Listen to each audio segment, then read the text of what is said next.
Video Mark Zuckerberg tentang rebranding nama Facebook menjadi Meta sangat berbau distopian dan faktanya kita seharusnya tidak terkejut. Rekam jejak Facebook mengenai data dan privasi jelas tidak bagus. Tapi dunia online sudah terlalu gempar dengan Meta ini. Well, kami ada beberapa pandangan yang perlu dibagikan dari sisi positif dan negatif dan ini sangat penting. Semoga kalian bersedia nonton sampai akhir karena bisa dibilang menurut seorang pakar makroekonomi ini adalah salah satu hal terpenting yang kita saksikan selama bertahun-tahun belakangan. Kita yang sudah fasih kripto, blockchain, dan tahu pembangunan Web3 serta Metaverse akan memegang peran penting. Jadi, ayo kita bahas tentang Meta Facebook ini lebih lanjut dan apa artinya bagi dunia kripto. Oke, let's go!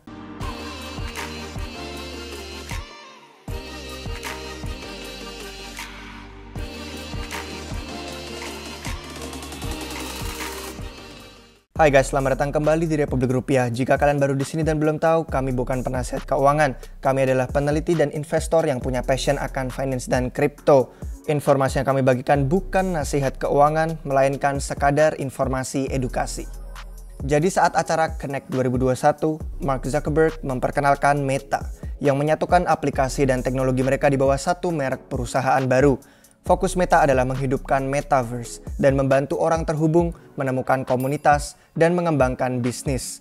Metaverse akan terasa seperti campuran dari pengalaman sosial online saat ini, kadang diperluas menjadi 3 dimensi atau diproyeksikan ke dunia fisik.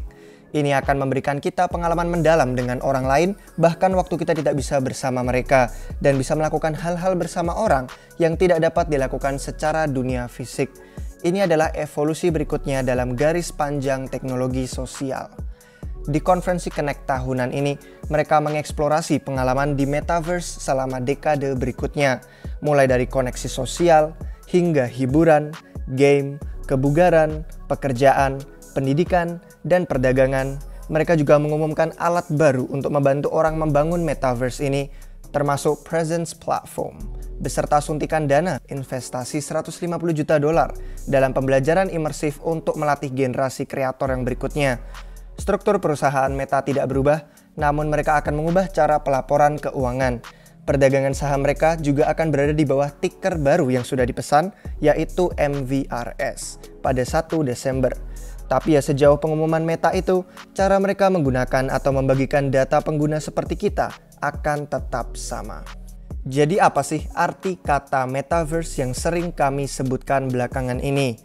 Ya pada dasarnya ini adalah penggabungan komunitas terbesar di bumi, semuanya bergerak ke arah Metaverse. Orang biasanya bingung, Metaverse itu bukan satu tempat atau satu pengalaman. Ini adalah tentang mulusnya aliran dunia kita, perpaduan antara dunia fisik dan dunia digital, yang beragam dan unik bagi semua orang. Metaverse itu bukan hanya satu pengalaman seperti di film Ready Player One, tapi Metaverse adalah dunia yang dapat beroperasi satu sama lain atau bahasa Inggrisnya interoperable. Kalian atau kami mungkin nggak bisa percaya Meta karena rekam jejak Facebook yang memang parah. Tapi di dunia Metaverse yang baru ini kita bisa membawa barang-barang kita dan kita bisa pergi ke sebuah masyarakat digital yang memperlakukan kita lebih baik seperti yang kita inginkan. Samalah kayak internet sekarang, kita bisa memilih bergabung ke komunitas mana, tapi dengan Web3 dan Metaverse, kita dapat mempertahankan semua nilai pribadi. Mungkin akan ada oligopoli pada pengalaman Metaverse terbesar, seperti yang ada di game dan media sosial sekarang. Tapi kan kita bebas untuk bergerak. Beberapa dari masyarakat tersebut akan memeras terlalu banyak penjualan data privat dan membatasi hak kebebasan, tapi kan kita juga bebas bisa pindah ke Metaverse yang lainnya.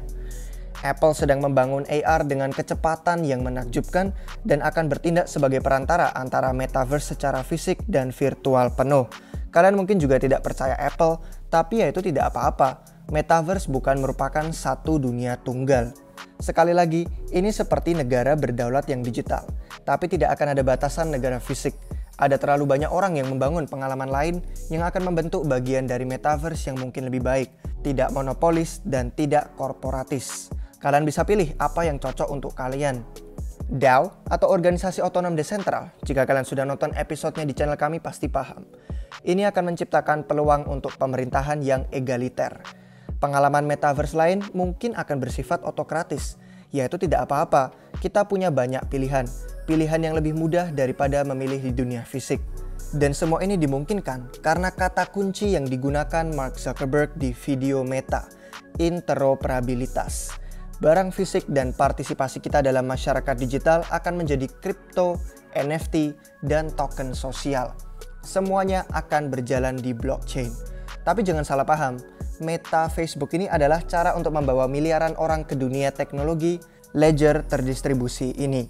Kita mungkin tidak suka model mereka, kita mungkin tidak memihak model mereka yang merampas privasi. Tapi saat ini terlalu awal untuk kita bicarakan. Gimana pun juga, inilah yang dinamakan adopsi. Seperti inilah faktanya kalau tentang adopsi.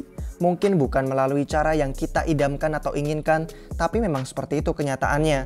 Meta punya uang dan sumber daya besar. Sekali lagi, kita masih punya pilihan untuk berpartisipasi atau tidak.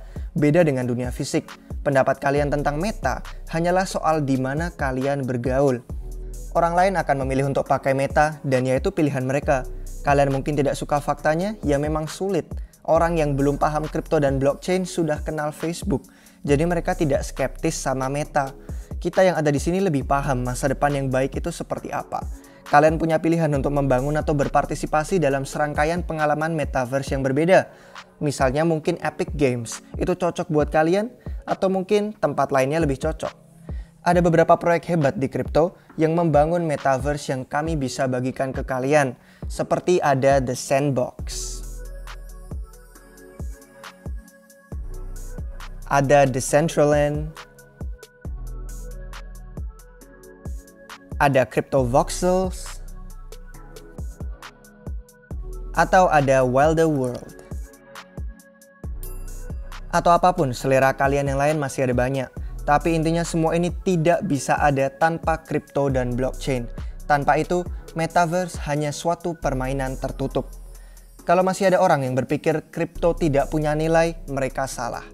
Kripto adalah keseluruhan blok pembangun masyarakat yang baru ini. Kalau kalian pikir NFT tidak punya nilai, kalian salah. Kalau kalian pikir token sosial tidak punya nilai, kalian juga salah. Mereka semua ini adalah uang untuk masyarakat virtual ini. Jangan terlalu sinis dan sadari bahwa hari ini dunia itu bergeser pada porosnya. Metaverse adalah lapisan yang benar-benar baru dan punya kemungkinan tidak terbatas. Metaverse manapun lah yang kalian pilih. Tidak ada hanya satu metaverse. Sama seperti tidak ada hanya satu komunitas, satu masyarakat, atau satu negara. Ada banyak. Ini adalah suatu hal yang benar-benar eksponensial. Ini adalah masa depan segalanya, tapi kalian bisa memilih masa depan dan komunitas yang paling selaras dengan kalian. Ini adalah gebrakan revolusi pengubah dunia. Jangan terlalu sinis dan tidak percaya dengan perkembangan teknologi. Sadari dan lihat perubahannya. Lalu apa peran kita dalam pembangunan metaverse? Sangat mudah bagi kita untuk komplain tentang dunia sekarang yang selalu kita bayangkan tuh bisa jadi lebih baik. Tapi nggak pernah kita ambil tindakan. Bicara teori itu gampang. Tapi kalau kita nggak menginjakkan kaki dan kita tidak mengambil peran dalam permainan desentralisasi ini, ya sama aja seperti kita hanya pakai kata desentral itu cuma untuk marketing aja. Antoine de Saint-Exupéry sempat berkata, kalau ingin membangun kapal, jangan paksa orang untuk mengumpulkan kayu, membagi tugas, dan memberi perintah. Sebaliknya, ajari mereka untuk merindukan laut yang sangat luas dan bebas dan tidak berujung. Pandangan beberapa orang mungkin merasa metaverse itu awalnya akan jadi sangat terpusat. Karena memang faktanya raksasa teknologi punya banyak uang, orang berbakat, jangkauan luas, dan menariknya mereka juga didukung penuh oleh negara bagian dan bangsa-bangsa untuk memaksa lebih banyak kontrol daripada mengurangi kontrol. Mereka memang faktanya punya uang dan kuasa. Kita komunitas kripto dan blockchain yang desentral itu punya otak dan komunitas. Dan mungkin ini aja udah cukup bagi kita. Karya yang sedang kita kerjakan untuk membangun prinsip Web3 yang berfokus pada pengguna, fokus pada desentralisasi, dan fokus pada kedaulatan dan kebebasan akan menjadi penentu bedanya metaverse yang terbuka dan metaverse yang tertutup. Ini yang ingin kami sampaikan. Intinya adalah kita seharusnya jangan hanya nunggu dan nonton masa depan metaverse terbuka. Sudah dikerjakan sejak lama oleh komunitas kripto. Mark Zuckerberg itu bukan pencetusnya. dan terserah kepada kita apa kita mau berpartisipasi dan menciptakan dunia yang lebih positif. Misalnya aja kalau metanya Facebook itu menang, yang terjadi malah kita terjebak dalam dunia metaverse tertutup, seperti di film Ready Player One, di mana cuman dikontrol oleh hanya satu atau segelintir perusahaan terpusat. Kripto adalah fondasi dasar bagi sistem finansial dunia yang berdaulat sendiri, suatu ekonomi kreator yang terbuka, dan perlambang kepemilikan digital secara universal melalui NFT. Metaverse sudah dan akan datang. Trennya menjadi tanda arah tujuan dunia kita selanjutnya. Ada opsi bagi kita untuk eksis hampir secara eksklusif di dunia online dan berpartisipasi dalam sebuah ekonomi virtual dengan dampak sosial nyata. Jaringan yang desentral menyediakan sejumlah kepastian yang unik dan tidak tertandingi. Daripada kita harus percaya pada institusi tunggal yang terpusat dan membatasi kebebasan kita. NFT akan memungkinkan standar yang universal atas kepemilikan aset bagi hal-hal apapun yang ada di dunia, mulai dari yang digital seperti aset game, karya seni, atau bahkan dunia fisik seperti properti dan banyak lagi. Kesuksesan awal metaverse ini akan mendorong FOMO dari orang-orang yang panik memahami teknologi baru karena awalnya mereka skeptis jadi ketinggalan zaman. Jaringan desentral yang sudah besar di kripto, beserta sifatnya yang terbuka dan tanpa izin, akan mendorong inovasi luar biasa pesat selama tiap kreator saling bahu-membahu membangun. Jadi kalau kalian sudah mindset investasinya jangka panjang, kalian sudah berinvestasi awal, memegang sebagian besar aset dari dunia yang baru ini, kita yang percaya akan menghasilkan keuntungan finansial hebat. Dan banyak orang yang berhasil ini dan sukses mungkin berasal dari pasar berkembang, seperti salah satunya kita di negara Indonesia yang sigap mengambil kesempatan yang ada sekarang. Selain kekayaan juga, para pengadopsi awal akan dijamin manfaat lebih. Sebagai pelopor dari berbagai model dan teknologi bisnis yang baru, keterampilan dan pengetahuan kita akan menjadi senjata yang signifikan. Sama seperti meningkatnya orang berbakat yang sedang dibutuhkan, begitu pula kripto di seluruh games dan kreator metaverse akan meningkat pula. Di masa depan nanti, waktu kita nostalgia, akan jadi jelas bahwa peran kripto dalam metaverse adalah hal yang terpenting, namun paling diragukan oleh orang saat kelahirannya. Kami paham kalau banyak orang itu tidak optimis tentang visi Meta Facebook. Yang paham pasti tahu mereka akan menciptakan taman digital dengan batas tembok tinggi yang menguntungkan perusahaan serta mitra keluarganya untuk bisa memonetisasi data privat kita.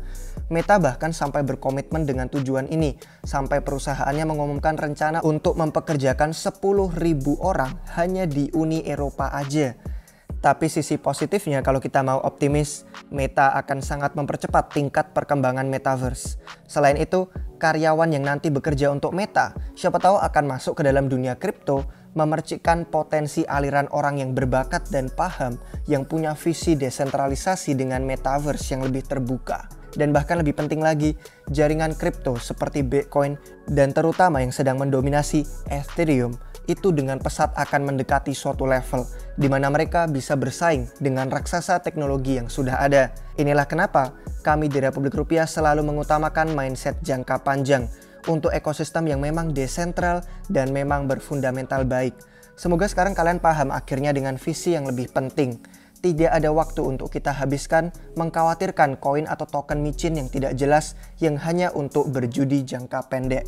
Jadi sekian guys, kiranya video yang bisa kami bagikan hari ini tentang Meta Facebook, pandangan kami tentang masa depan Metaverse, dan semoga dengan ini kalian paham kenapa proyek yang sedang kami kerjakan di balik layar seperti Meta Fuel dan Chainlords itu sangat penting untuk kita.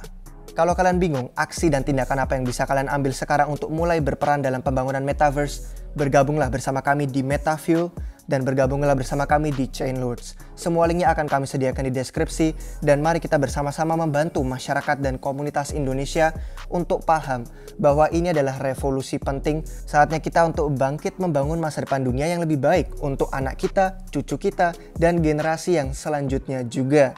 Terima kasih sudah menonton sampai akhir dan terima kasih untuk dukungan setia kalian dari awal sejak RR lahir. Sampai jumpa kalian semua lagi di waktu yang berikutnya. Cheers!